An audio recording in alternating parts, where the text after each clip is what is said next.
Hey everybody, welcome to our webinar today, the uses of non-parametric statistical analysis. I'll be your host, William O'Bannon of StatsWhisper. Feel free to visit us on the web at www.statswhisper.com.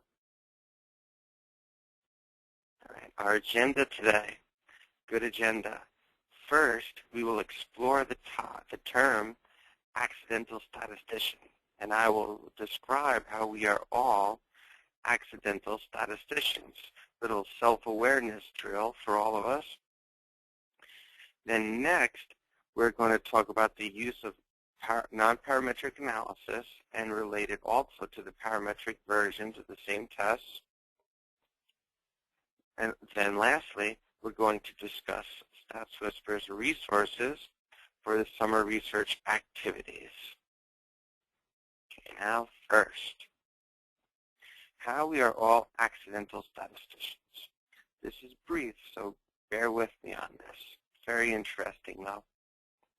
All right, right at the end of that great decade known as the 80s, in 1989, there was a film called The Accidental Tourist, and the term accidental tourist refers to business travelers who never desire to travel, but they need to for their job.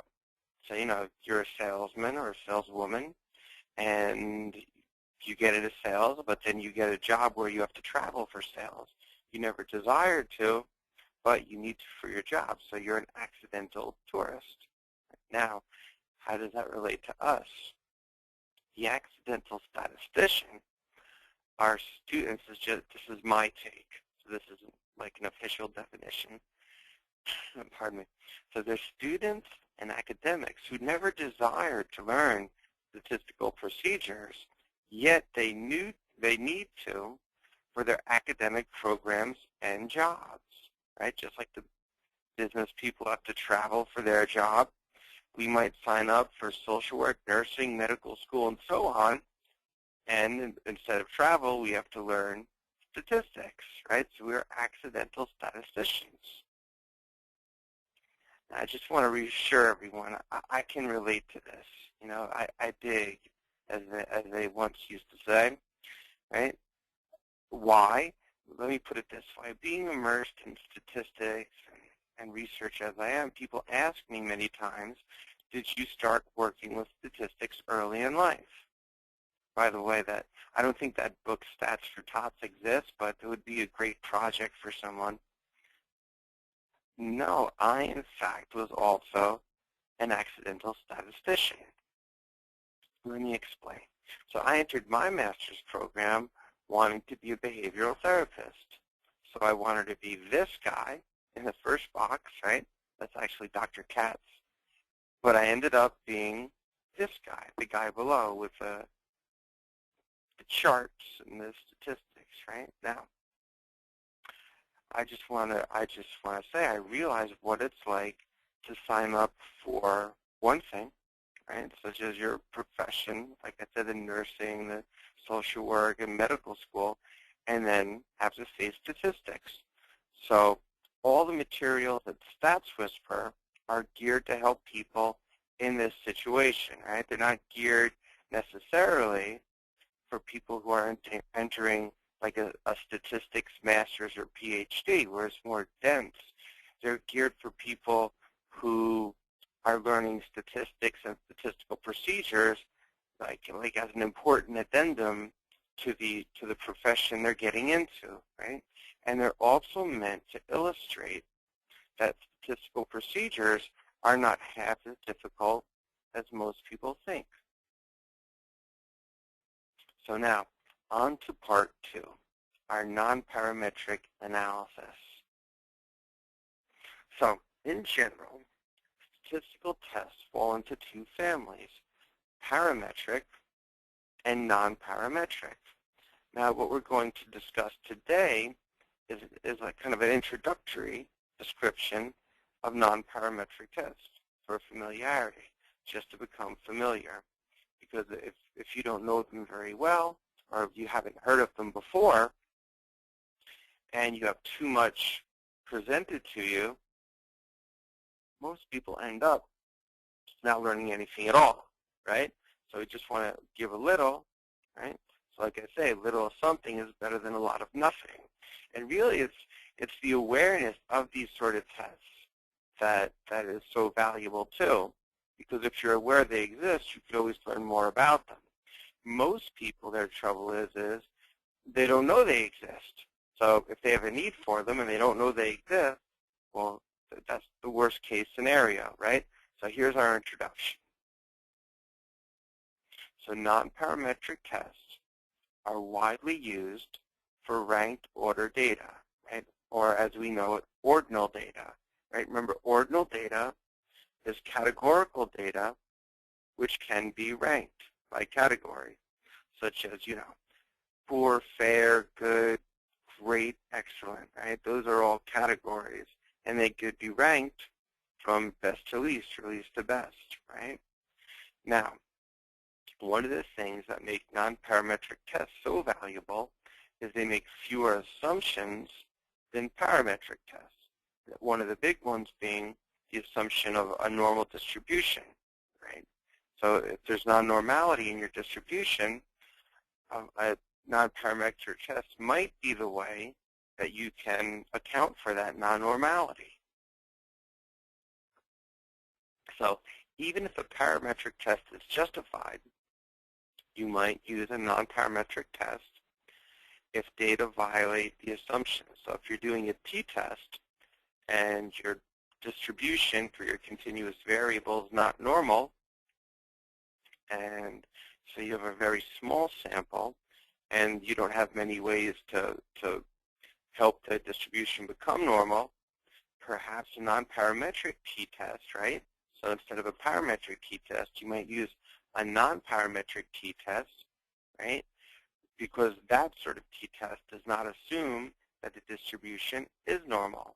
And there are drawbacks such as, the non-parametric t-test has less statistical power than the parametric, right? But those are details. Now, let us take a sample study to illustrate when we might use non-parametric tests and how we might use them, where we might find them, what they look like. And so, for example, if we had a study with a research question, do levels of happiness, right? So already that sounds like a continuous variable, levels of happiness going higher and lower. Do levels of happiness differ significantly by gender, age, and education? So if we put that in a figure, it would look like this, right? So on the right, we have our dependent variable. On the left, we have our independent variables. So remember the lines like represent relationships. So the first line is going from gender to happiness. So the first line is saying what's the relationship between gender and happiness. Right? The second line, right, independent variable 2, age, right, and then the line to happiness. What's the relationship between age and happiness? And lastly, education, independent variable 3. What's the relationship between education and happiness? The same thing in the text research question. But remember, the picture is worth 1,000 words, right? So you could look at this, and it sort of illustrates to many what we need to answer. We need to answer what these lines are. So let's recall first our parametric tests. Those of you who have seen the videos I put out before have seen this bivariate test key. The bivariate test key says which test to use, right? And bivariate meaning two variables. So if we're looking at the relationship between two variables, what test do we need to do in SPSS or some other software program to identify if there's a significant relationship? So variable 2, because we have a dependent variable, I put it in the variable 2 column, and the independent variables are in the variable 1 column, and then the last column, test to use, tells us which test we have to use, right? So it's labeled right. Okay, so the first one, variable 1 is continuous. It's the independent variable age, right? Variable 2 is continuous, the dependent variable happiness. So if you're relating age to happiness, looking at that relationship, you use a correlation, right? The test to use is a correlation. Now remember, these are our parametric tests, which all assume a normal distribution for the continuous variables. So the second one, we have a categorical variable with two categories, being gender, male, female. The continuous variable, happiness, we would use a t-test. And lastly, if we have a categorical variable with more than two categories, like education, our education variable has three categories, high school, college, and graduate school, right? So if you have a categorical with more than two categories and a continuous variable, education and happiness, for example, you would use an ANOVA. So again, we like to put them into our pictures, right? So we have our diagram here saying the relationship line, right, for variable, independent variable 1 and the dependent variable will be tested with a t-test, right? Because that's the categorical of two categories and the dependent variable, which is continuous, t-test. The next one, right, we have our independent variable age and happiness correlation. And the last one, independent variable 3, education and happiness, we have an ANOVA. So these are our parametric tests. And if we had a good sample and normal distributions, this is what we would do. This is what we would use. Okay? But, and big but wait, what if your sample only has 15 study participants and you do tests of normality that indicate that the variables are not normally distributed, right? And the parametric tests are not appropriate. And many times, as you may have seen before in our other videos, there are ways to adjust the sample to make the distribution more normal, such as identifying outliers and removing them. But if you only have a sample of 15, that might not be appropriate, in which you might just have like 4 outliers, and so that might not be the most appropriate thing. Even if you take out the outliers, it still might not be a normal distribution. So you have to have another approach to do your tests if when you adjust for the normal distribution, it's still not normal. So you might, in bullet 3, use the non-parametric versions of the parametric tests. You see? So now where do you find these non-parametric tests I keep talking about? Well, if you're in SPSS, you would simply go to Analyze, and then it says non-parametric tests, right? I mean, it's pretty simple. And then you go over, and you get another dialog box, right, with a few things in it. But the one we're going to use today is you go to the bottom to Legacy Dialogs, and then this other dialog box here that has chi-square, binomial, runs, and all that, that's the one we're going to use first, right? That's a whole bunch of really good non-parametric tests that we can use. So let's start with that.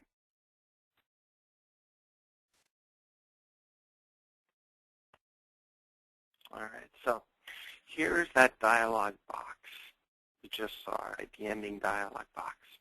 Now we can point out which are the non-parametric equivalents of the parametric tests. Okay, so right here we have, we say, okay, we were going to do a t-test, but we're not going to do a t-test. We're going to do the non-parametric version of the parametric t-test, which doesn't sound confusing, right? So where it says 2 independent samples, right? That is the non-parametric version of the t-test.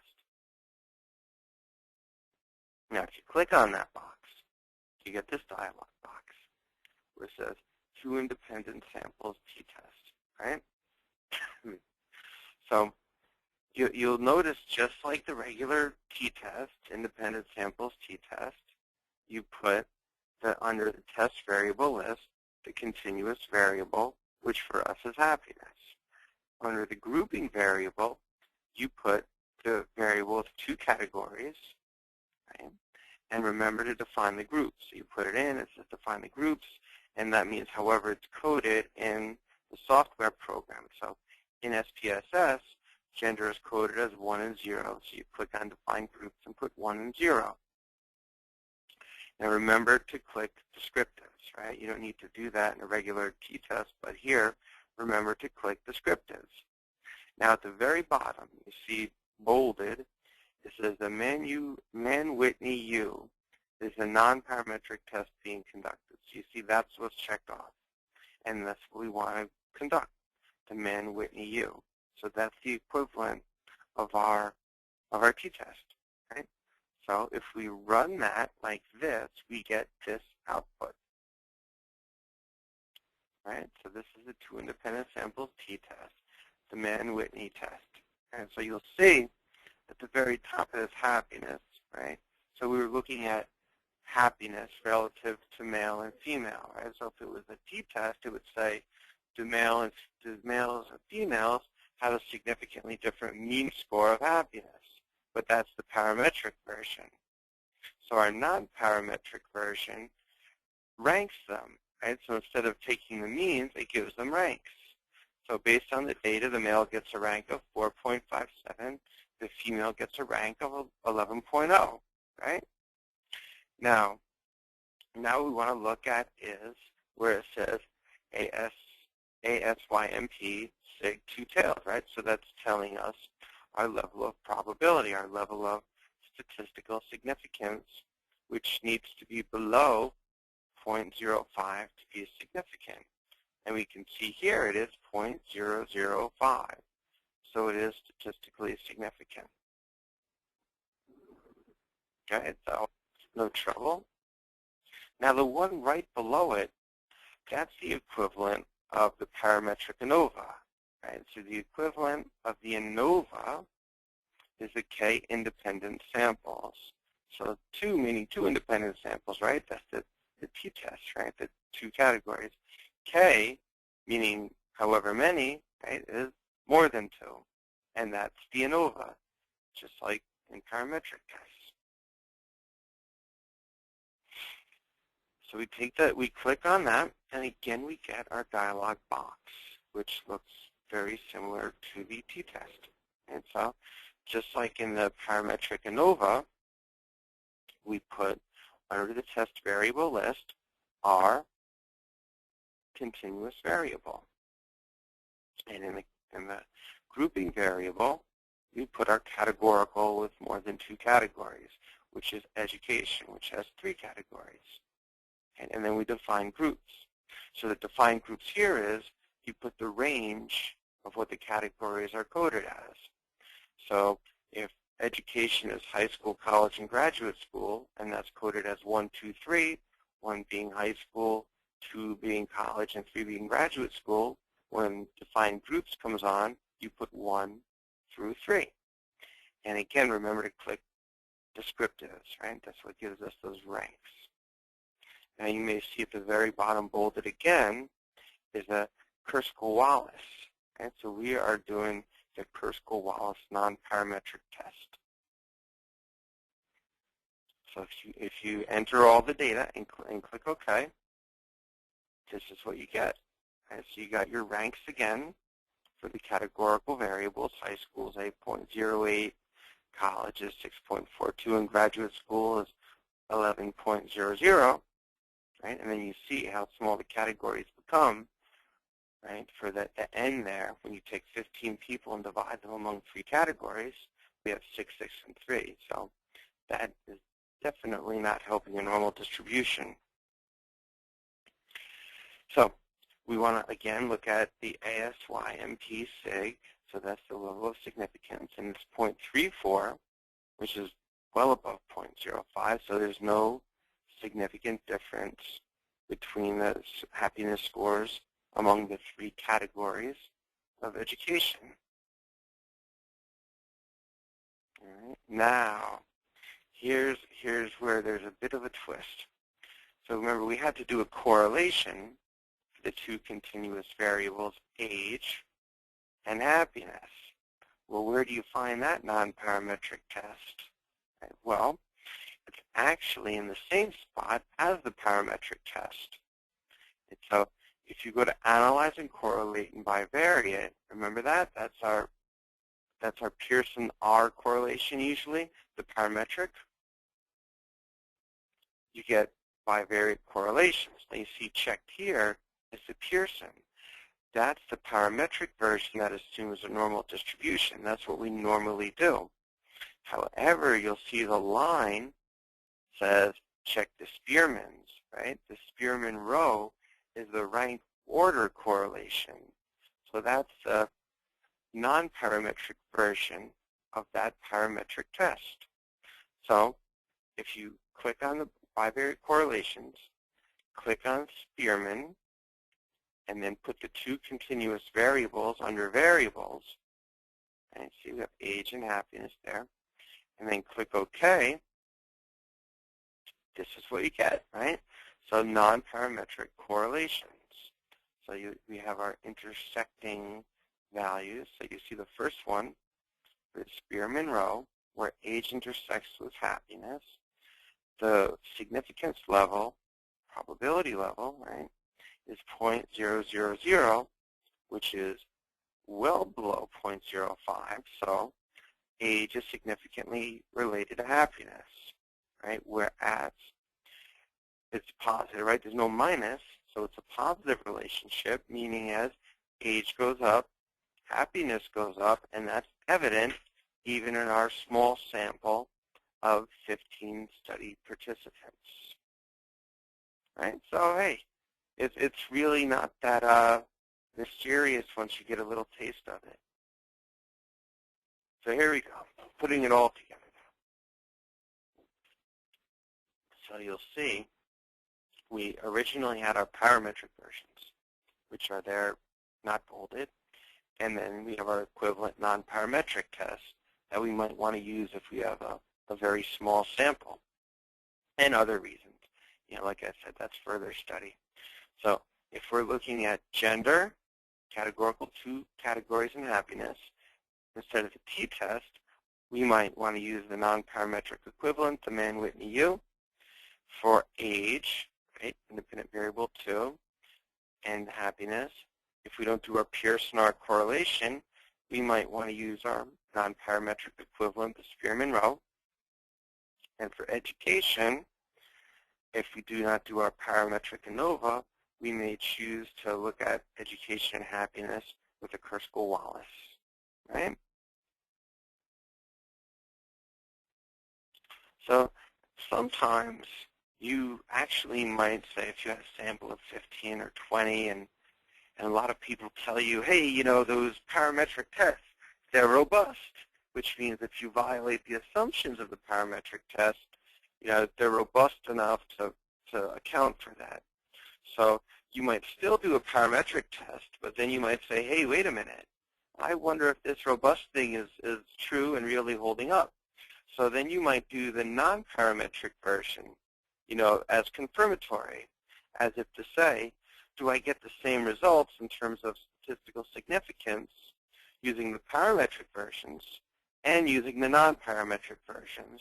So then if in your paper, dissertation, capstone, anything like that, you present the parametric versions, you can also say, even if you don't present the non-parametric versions, you could say the non-parametric equivalents of the parametric tests were conducted and they yielded the same results as the parametric tests, which bolsters your confidence in the findings, which is a good thing, right? So remember, this is our introductory, right? So it's always good to study beyond our introductory review, right? There's obviously a lot more to non-parametric tests than what we've talked about here. So always good to look on. Right now, StatsWhisper's resources for summer research activities. Now, For many, many of us in academia, the summer is a time to catch up on research activities, right? If we wanted to do research studies and dissertations and capstone projects, during the semester is kind of tough because, you have classes and all sorts of demands, right? So, falls to the summer, right? So, we thought it would be nice to provide some resources to help people meet their goals over the summer period. The first one being the 6-week webinar. So since people are approaching doing their studies and usually doing them independently, this is a great choice because it presents a complete overview and how to conduct a data analysis, right, in specific steps. So the semester's ended, you sit down at the beginning of the summer to do your study. What's the first thing you do, right? Well, that's what's covered in the course. What's the second thing you do? That's covered. What's the third thing, right? So stepwise, every little thing you need to do is covered, right? That's why it says complete overview and how to. Now, specifically, the agenda, right, the goals are week 1, all the facts you need to know about statistical analysis, all the foundational ones, I should say, right, and the skills and concepts. Okay? And then week 2, the actual conducting of the project, right? So start data entry. Then week 3, you're checking the data to make sure it's appropriate for analysis. Then week 4, the univariate and bivariate analysis. Then week 5, the multivariate analysis. And then week 6, write up the report. So from A to Z, right, what do you have to do between when you sit down? What do you have to know? What do you have to do between when you sit down and start to when you end with a finished product and a written up report or chapters or manuscript? So briefly, just to expand a little bit, for example, week 1, right? So those are the need-to-know facts and skills. For example, we have our top 10 list of need-to-know facts. It's always good to have a top 10 list. And then 2, study data entry. We do it here in SPSS and how to clean the data to make sure they're entered properly. Very important. If the data aren't entered properly, all the results will be misrepresented. And that is a lady you do not want to meet, misrepresented. So week 3, checks of data integrity, making sure the data are appropriate for your analysis. These are things like the power analysis to make sure you have enough study participants to answer the questions, scale properties, are the scales valid, making sure all the test assumptions are met, if you have to look for a normal distribution, if you don't, right? And then also missing data. And if you have missing data, how can you account for that? What can you do? That's a big one. Then 4, the univariate and bivariate analysis. Univariate, meaning one variable, so presenting the characteristics of the one variable at a time, right? Then the bivariate, which we did in this analysis, right, was the association between each independent variable individually with the dependent variable, right, and listing that. And then the big kahuna here, the multivariate analysis. So now the bivariate, you're looking at one at a time with the dependent variable. Then the multivariate analysis, you're saying, what's the relationship between many independent variables on the dependent variable? You say which has the strongest relationship, right? So we look at 3 different kinds of regression models. How do you do them? How do you interpret the results? And after that, of course, you got to write up the results in tables and text. How do you write the tables? How do you write the text? What's the wording? What's the presentation? Right? All that is discussed. Now, the process, right? You might say, well, that's a bit to learn, right? So how is all this information transferred to the attendees of the webinar, right? Well, the presentations are made weekly. Now they're posted. I underline posted because I realize even though it's the summer, not all of us are, in Puerto Vallarta on a deck with a Mai Tai, right? A lot of us are still working. Some of us will do more work during the summer, right? So during the summer, we're still busy, so they're posted so people can view them at their convenience, like when they're not working. Right? So, 2 24-hour Q&A, which means if you have questions about the materials, just email me and I will respond to the questions whenever you like. And that's a big help because, you hit a snag, you ask a question, you get an answer, you move on. Right? So then 3, there's the writer's workshop. When the 6th week, you can send me 20 pages of written tables and text, and I'll be happy to critique it. Send it on back to you. That's a great help too, because sometimes just a little help with the wording and the editing, can go a long way. I know it did for me. Then there's the 1 hour of personal consultation. So if you don't get enough of me in the first 3 points, right, you can actually call me and talk to me. And so this is so you can actually apply the materials learned, say, to your project. Right? So you get the materials overall, and then you want to know how to apply it directly to your project. You have an hour of personal consultation. And there's also weekly chapters on the content, because sometimes it's hard to take notes on something you're not familiar with. So I sort of write it out in chapter form, so you have it there to read. So you can process it many ways. You process it visually by seeing it, auditorily by hearing it, and then also by reading it, right, through the chapter content. Right? And why, right? Why all the personal consultation? Well, like I said, a fast answer, a fast question can save days of researching an answer. And I've had that where I've had statistical procedures I didn't know, and it took a weekend to learn it, to find the answer, or if I had someone to ask, it would have taken 2 minutes, right? And also, you need support. People need support when they're learning something new, especially something that where the reputation usually precedes the topic, like statistics, right? So it's good to have someone around to help support your learning, especially if it's something new like statistics. All right, now the course runs from June 3rd to July 18th. Okay? So whether it's a primer or new material, it may be useful to take all the steps you need to do for success.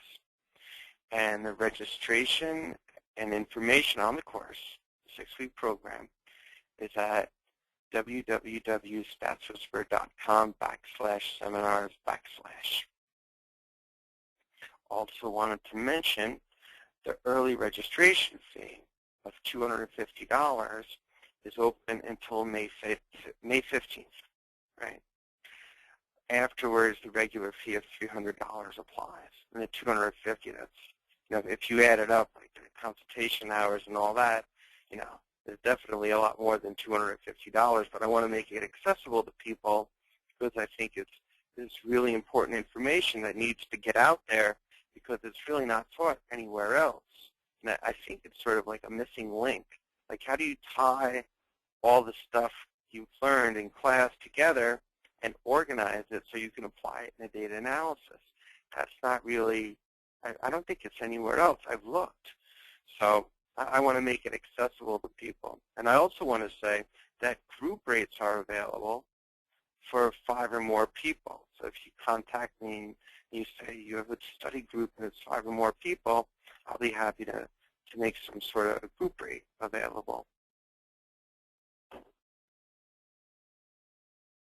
So also, if you have any other research needs, right, like personal consultation, that sort of thing, or questions or comments, please feel free to always email me at wb@statswhisper.com. And always feel free to visit us on the web at www.statswhisper.com or sign up for our newsletter at statswhisper.com/newsletter. And I want to thank you for tuning in. It's been a pleasure and a privilege. Okay. Have a good day. Bye-bye.